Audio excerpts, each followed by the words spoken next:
अस्सलाम वालेकुम dear students. मेरा नाम है तैमूर परवेज और मैं आपको ब्लॉगर कंप्लीट ट्रेनिंग 2016 के इस कोर्स में वेलकम कहता हूं। ब्लॉगर एक ऐसा प्लेटफॉर्म है जिसकी मदद से आप ब्लॉग या फिर वेबसाइट क्रिएट कर सकते हो और वो भी बिल्कुल फ्री।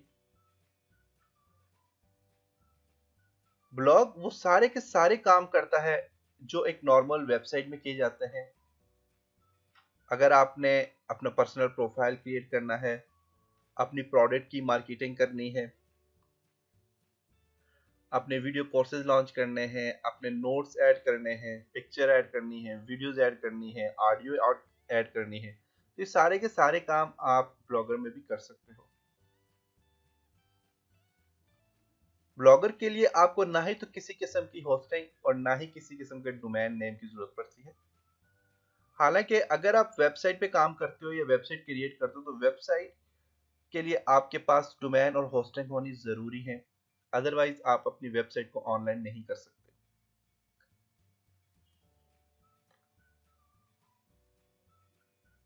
काफी सारी ऐसी प्लेटफॉर्म हैं जो कि आपको ब्लॉग की फैसिलिटीज प्रोवाइड करती हैं,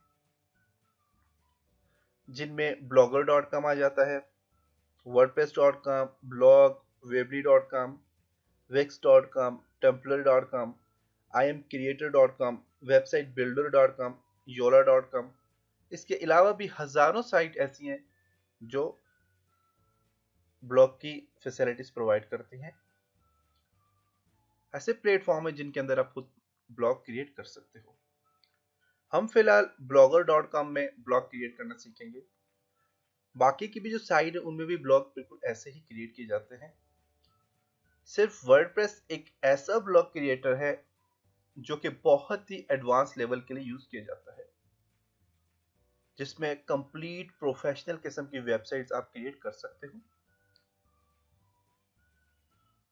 और वर्डप्रेस इतना एडवांस है कि इससे आप डिफरेंट किस्म के थीम और टेम्पलेट्स क्रिएट करके आप उन्हें सेल कर सकते हो। पाकिस्तान और पाकिस्तान से बाहर लाखों लोग वर्डप्रेस से अच्छी खासी अर्निंग कर रहे हैं और दुनिया में तकरीबन 80% लोग वर्डप्रेस से ही वेबसाइट क्रिएट करते हैं, क्योंकि प्रोग्रामिंग बहुत मुश्किल होती है, उस पर टाइम लग सकता है। तो ज्यादातर लोग जो कोशिश करते हैं कि अच्छी वेबसाइट बने और जल्दी बन जाए, तो वो वर्डप्रेस से वेबसाइट बनाने की कोशिश करते हैं, जो कि बहुत इजीली वेबसाइट क्रिएट कर सकते हैं। आप भी वर्डप्रेस की ट्रेनिंग सीख के आप फ्रीलांसर बन के आप अच्छी खासी अर्निंग कर सकते हैं। टेम्पलेट्स क्रिएट करके आप टेम्पलेट्स को सेल करके अच्छी खासी अर्निंग कर सकते हैं। तो आप इंटरनेट पे सर्च करें तो काफ़ी सारी ऐसी वेबसाइट्स हैं जो आपको फ्रीलांसर प्रोवाइड करती हैं और आप वहाँ पे अपने टेम्पलेट सेल करके अच्छी खासी अर्निंग कर सकते हो। और पाकिस्तान में काफ़ी सारे ऐसे यंग लड़के हैं जिन्होंने लाखों रुपए कमाए हैं, जिन्होंने मिलियंस डॉलर कमाए हैं। आप सर्च करके देख सकते हैं। तो मैं वर्डप्रेस की ट्रेनिंग में कंप्लीट डिटेल से आपको बताऊंगा कि आपने अर्निंग कैसे करनी है और कैसे इस पे काम कर सकते हैं। फिलहाल हम ब्लॉगर के ऊपर काम करते हैं। तो स्टूडेंट्स, ब्लॉगर आपको डोमेन और होस्टिंग प्रोवाइड नहीं करता, क्योंकि ये इसकी अपनी फैसिलिटीज है और ये आपको डोमेन और होस्टिंग खुद से ही देता है। वेबसाइट में आपका अपना कस्टम यूआरएल या कस्टम डोमेन होता है, जबकि ब्लॉगर में आपका कस्टम डोमेन नहीं होता। आपको ब्लॉगर की जो भी साइट आपको ये फैसिलिटीज प्रोवाइड करती है वो आपके डोमेन के साथ अपना डोमेन ऐड कर लेती है।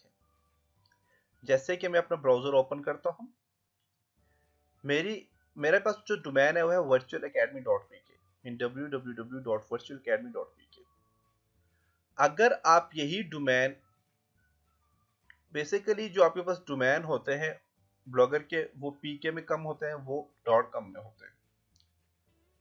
अगर आप यही डोमेन वर्चुअल एकेडमी का आपने होस्टिंग आपने वर्चुअल एकेडमी का जो डोमेन है, अगर ये आपने ब्लॉगर से लिया होता तो आपके पास कुछ यूं ये डोमेन बन जाता, www.virtualacademy. डॉट के बाद आपके पास यहाँ पे एक और चीज ऐड हो जाती, ब्लॉगस्पॉट। .com। अब देखें यहाँ पे जो blogspot.com इसके साथ ऐड हो गया है, तो इससे आपको पता चलता है कि ये ब्लॉगर है या फिर ये इसको फैसिलिटीज ब्लॉगर ने दी हैं या फिर ये एक ब्लॉग है। इसी तरह जिस भी प्लेटफॉर्म से आप ब्लॉग क्रिएट करते हो, अगर वर्डप्रेस से क्रिएट करते हो तो यहाँ पे आ जाएगा wordpress.com। अगर आप इसी तरह वेब से स्टार्ट करते हो तो आप वेब आ जाएगा। वेबली से आप वेबली से ये वेब अगर बनाते हो या फिर ब्लॉग बनाते हो तो यहाँ पे weebly.com आ जाएगा। तो जिस भी आप प्लेटफॉर्म से अपना ब्लॉग बनाते हो तो उस प्लेटफॉर्म का साथ में नाम ऐड हो जाता है। तो सिर्फ यही फर्क होता है आपकी वेबसाइट में और ब्लॉग में। ब्लॉग में जिस प्लेटफॉर्म से आप अपना जिस प्लेटफॉर्म पे आप अपना ब्लॉग क्रिएट करते हो तो उसका नाम इसके साथ ऐड हो जाता है आपके डोमेन के साथ। लेकिन अगर आप अपना खुद का डोमेन परचेज करते हो तो वो बिल्कुल ऐसा ही रहेगा जैसे जो आपने परचेज किया हुआ होगा। ब्लॉग क्रिएट करने के बाद आप इस ब्लॉग को होस्टिंग में और डोमेन में आप मर्ज कर सकते हो। आप अपना नया डोमेन लेके और उस डोमेन आप अपने ब्लॉग को वो डोमेन नाम दे सकते हो। इसके अलावा होस्टिंग परचेज करके आप अपने ब्लॉग को होस्टिंग के अंदर ऐड कर सकते हो या फिर अपलोड कर सकते हो और ऑनलाइन आपकी ब्लॉग वैसे ही चलेगी जैसे वेबसाइट चलती हैं और उसका नाम भी चेंज हो जाएगा और एक अच्छी खासी आपके पास वेबसाइट क्रिएट हो जाएगी। चले तो आज हम फर्स्ट लेसन में देखते हैं कि आप ब्लॉग कैसे क्रिएट करते हो और ब्लॉग का फर्स्ट यूजर इंटरफेस क्या है। ब्लॉग क्रिएट करने के लिए आपने अपना ब्राउजर ओपन करना है और टाइप करना है google.com। यहाँ टाइप करने के बाद आपने साइन इन होना है अपने यूजर अकाउंट में। तो अगर आपके पास जीमेल का अकाउंट नहीं बना, क्योंकि आप ब्लॉगर को जीमेल अकाउंट के थ्रू एक्सेस कर सकते हो, अगर आपके पास जीमेल का अकाउंट नहीं बना हुआ तो इसी वीडियो के नीचे एक और वीडियो है जिसमें मैंने कंप्लीट जीमेल का अकाउंट कैसे क्रिएट करते हैं उस पर मैंने काम किया हुआ है। तो आप उस वीडियो को फॉलो करें और देख सकेंगे कि आप जीमेल का अकाउंट कैसे क्रिएट कर सकते हो। अकाउंट क्रिएट करने के बाद आपने अपना साइन इन में ईमेल और पासवर्ड देना है, दे के आपने साइन इन हो जाना है। अब मैं देखें यहाँ पे आप देखें तो मैं साइन इन हो चुका हूँ। अब आपने क्या करना है, यहाँ पे देखें एक आपके पास कुछ एप्स का बटन यहाँ पे बना हुआ है, इस पे आपने क्लिक करना है और यहाँ पे मोर पे क्लिक करके तो देखें तो यहाँ पे ब्लॉगर लिखा हुआ है। आपने डायरेक्ट ब्लॉगर पे क्लिक करना है तो ब्लॉगर में एंटर हो जाओगे। अब ब्लॉगर के लिए आपसे कह रहा है कि आप अपने कौन से अकाउंट में ब्लॉग क्रिएट करना चाह रहे हो। तो मैं जायद वी ऑफिशियल पे करना चाह रहा हूँ तो मैं साइन इन पे क्लिक करता हूँ। ईमेल दिया, पासवर्ड दिया और साइन इन पे क्लिक करूंगा तो मैं डायरेक्ट ब्लॉगर में आ जाऊंगा। देखिए ब्लॉगर में यहाँ पे एंटर हो चुका हूँ।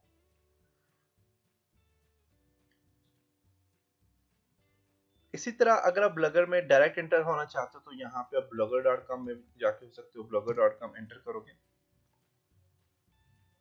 तो आप यहाँ पे एंटर हो जाओगे, लेकिन इसकी शर्त यह है कि आपने साइन इन होना है पहले। अब यहाँ पे ब्लॉगर मेरे पास आ गया है।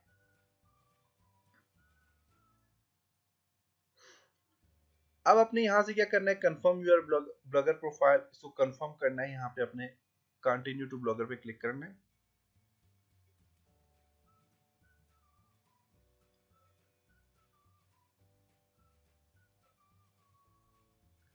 अब आपके पास जो फर्स्ट इंटरफेस आया है वो इस तरह का इंटरफेस आया है, आप देख सकते हैं।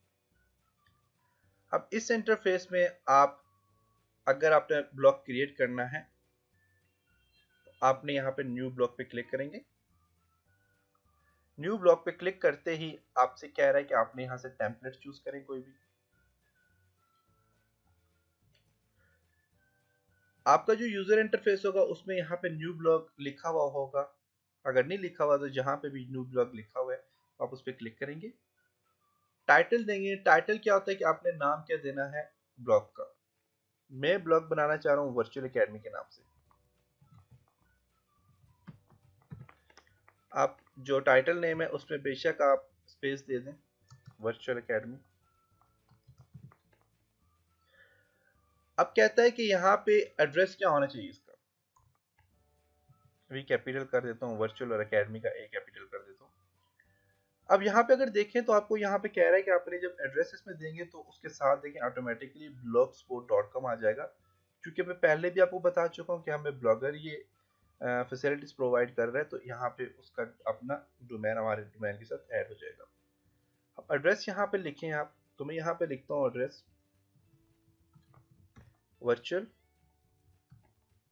वर्चुअल अकेडमी .blogspot.com, एंटर करता हूँ।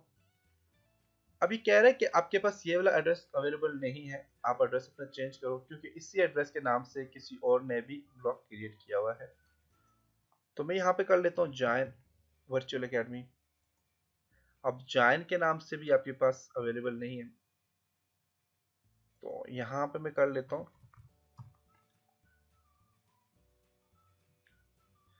वर्चुअल एकेडमी ऑफिशियल, या फिर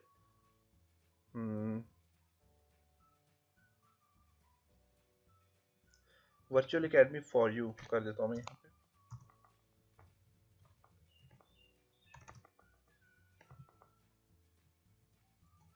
ये भी कह रहा है कि अवेलेबल नहीं है।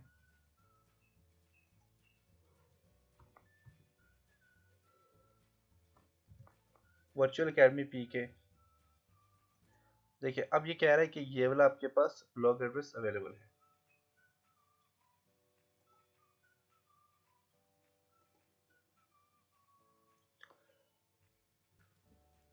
यहाँ पे मैं इसका नाम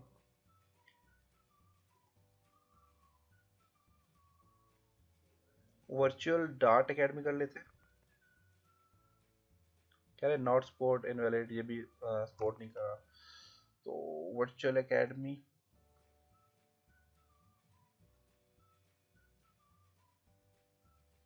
मैं नाम सोच लेता हूँ क्या नाम होना चाहिए।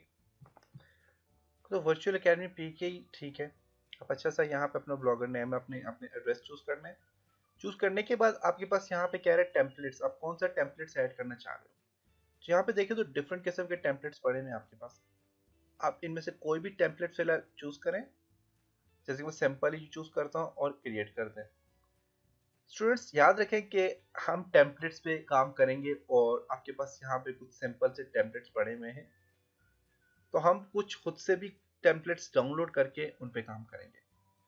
क्योंकि ब्लॉग में आपके पास सिंपल सिंपल टेम्पलेट्स पड़े हुए हैं, तो हमने एडवांस के साथ एक ब्लॉग बनाना है जो कि बहुत अट्रैक्टिव और अच्छा हो।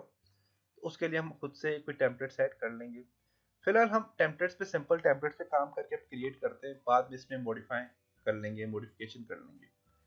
तो मैं यहाँ पे क्रिएट ब्लॉग पे क्लिक करता हूँ, तो मेरे पास ब्लॉग क्रिएट हो चुका है। यहाँ से आप इसको क्लोज कर दें, क्लोज कर दें।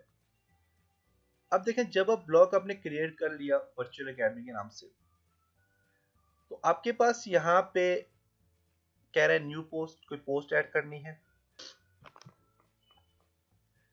ओवरव्यू कंप्लीट, टोटल ओवरव्यू क्या है आपका, आपके पेज व्यू कितने हुए हैं, यहाँ पे देखें तो पब्लिश कमेंट्स कितने हुए हैं, और प्रीवियस टुडे कितने हुए हैं, सॉरी पेज व्यूज टुडे, आज के दिन के पेज व्यू कितने हुए हैं, पोस्टर्स कितनी है, फॉलोअर कितने आपके पास, कमेंट्स कितने। तो ये सारी चीज़ें यहाँ पे आपको बता रहे हैं।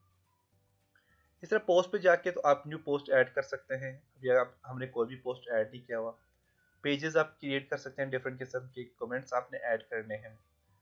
और इसके अलावा अगर कमेंट्स को स्पैम में तो उन्हें किस तरह कॉन्फ़िगर करना है। स्टेट्स आपने देखना है कि टोटल आपके पास देखें पेज व्यू कितने हुए हैं, पेज व्यू यस्टरडे कितने हुए हैं, और टोटल पेज व्यू की ऑल हिस्ट्री कितनी है, और इसी तरह पोस्ट कितनी आई हैं, ट्रैफिक सोर्सेज कौन से हैं, कहाँ कहाँ से आपके पास ट्रैफिक आ रही है। इसके बाद ऑडियंस कितनी है, अर्निंग, आप अर्निंग भी कर सकते हैं एडसेंस के अकाउंट के थ्रू, अगर आपने एडसेंस का अकाउंट इसमें एक्टिव किया हुआ है तो। और यहाँ पे आपको अर्निंग बताएगा कि आपने अर्निंग कितनी की है, कंपेन आपके पास कितनी आई है, आपके पास ऑडियंस कितनी आई है, और ऑडियंस को आपने अगर कंपेन करनी है, आप अपनी ऑडियंस को ग्रो करना चाह रहे हो तो आप यहाँ से कर सकते हो। लेआउट कैसा है आपका, इसके अलावा ये आपके पास लेआउट है, चेंज भी कर सकते हैं इस लेआउट को हम। टेम्पलेट्स और उसके अलावा सेटिंग में जाके कंप्लीट सेटिंग आप कर सकते हैं। तो ये सारी चीज़ें हम ओवरव्यू से लेकर सेटिंग्स तक सारी चीज़ें एक एक करके समझेंगे और इन पे हम काम करेंगे। तो नेक्स्ट लेसन में मिलते हैं, तब तक अपना ख्याल रखिएगा। खुदा हाफिज़।